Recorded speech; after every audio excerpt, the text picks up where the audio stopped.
Welcome back. Today, let's test your depth. First one, what is prototypal inheritance in JavaScript? Sure. In JavaScript, objects can inherit properties and methods from other objects using something called the prototype chain. Every object has an internal property called prototype, which points to another object. When you try to access a property on an object and it doesn't exist, JS looks up the chain until it finds it, or reaches null. Let's look at the example below. Here, P1 doesn't have say hello, but finds it in person.prototype. So prototypal inheritance is like kids inheriting traits from parents. If they don't have something, they look up the family tree. Family drama in JavaScript. Nice explanation. Okay, tell me about currying in JavaScript. Currying is transforming a function that takes multiple arguments into a sequence of functions that each take a single argument. Let's see the example below. It is useful since it makes functions more reusable. You can create partially applied functions, fix one argument, reuse the rest later. For instance, you can curry a logging function, where one function sets the log level and the inner one logs messages. So in real life, think of it like ordering coffee. First, you choose the size, then the type of milk, finally, sugar. Each step returns another step until the final cup is ready. I'll remember that next time I order coffee. Nicely done. All right, now explain event delegation in JavaScript. Event delegation is a technique where instead of attaching event listeners to multiple child elements, you attach a single listener to their parent and use event bubbling to handle them. Why? Because events in JS bubble up the DOM tree. Look at this example. Here, instead of adding listeners to every list, we add just one to the parent UL. Benefits: better performance. Dynamic elements added later are also handled automatically. It's like having one security guard at the building entrance instead of putting a guard outside every room. That's cost-effective security indeed. Good. Next, can you explain the difference between promises and async await?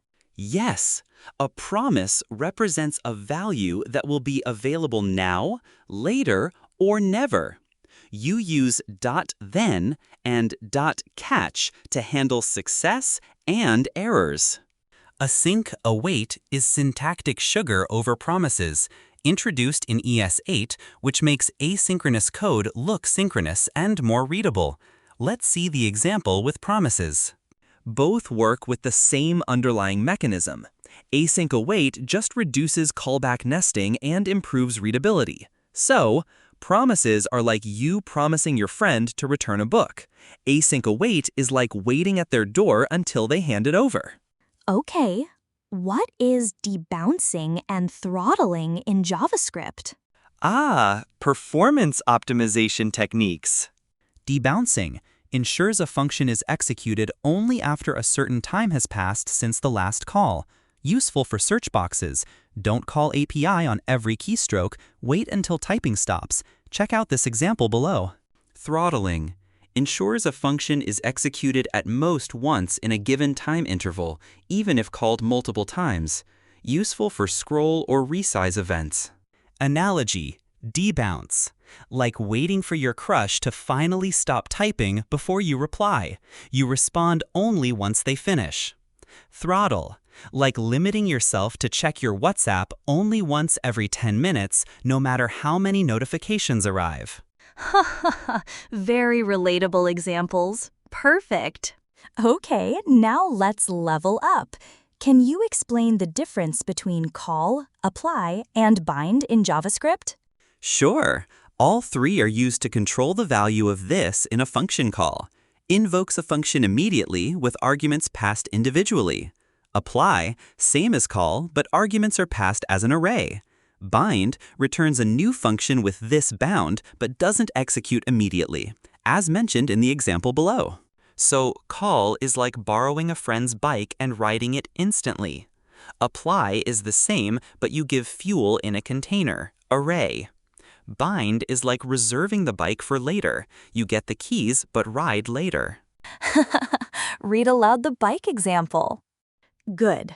Next, can you explain microtasks versus macrotasks in JavaScript? Ah, event loop internals. Macrotasks, aka tasks, include things like set timeout, set interval, and I/O events. Microtasks include promises, process.nextTick, node.js, and mutation observers. Order of execution. Execute all synchronous code first. Then process all microtasks in the queue. Then pick one macrotask. Then again process all microtasks, and so on. Example. Because microtasks, promise, run before macrotasks, set timeout. So microtasks are like urgent WhatsApp messages, answered before you check emails, macrotasks. Haha, that's why promises feel faster than timeouts. Good one. All right, tell me about garbage collection in JavaScript. Sure. JavaScript has automatic garbage collection, meaning it frees up memory that's no longer reachable. The most common algorithm is mark and sweep. JS Engine marks all objects that can still be reached, from global scope, closures, etc. Anything not marked is considered unreachable, and memory is reclaimed. Example of memory leak. But if we accidentally keep references, like keeping unused DOM elements or global variables, GC won't clean them, leading to leaks. So garbage collection is like your mom cleaning the fridge. She removes old food unless you've left it hidden in the corner. Exactly. Moms are the ultimate garbage collectors. Nice. Next one. What is the difference between local storage, session storage, and cookies? Great question. Local storage stores data with no expiration, survives page reloads and browser restarts. Limit 5 to 10 MB. Session storage stores data only for the session, cleared once the tab or browser is closed. Limit 5 megabytes. Cookies, older method, can store small data, usually less than 4 KB. Sent to the server with every request, often used for authentication. Example use cases: local storage, save user theme preference. Session storage, temporary form data while filling a form. Cookies, JWT token or login session. Analogy, local storage. Like your cupboard, data stays until you remove it. Session storage, like your desk, cleared when you leave office. Cookies, like sticky notes you pass along with every document to your manager, server. Final one. Can you explain service workers in JavaScript? Yes, a service worker is a script that runs in the background of your browser, separate from the main thread. They enable features like offline support, caching assets and responses, push notifications, background sync. Example use cases: in a PWA, progressive web app, service workers cache files, so even if you're offline, the app still works. Basic lifecycle is: first, register the service worker. Second, install, usually caching files. Third, activate, clean up old caches. And at last, fetch, intercept network requests and serve from cache or network. Analogy is: a service worker is like a personal assistant.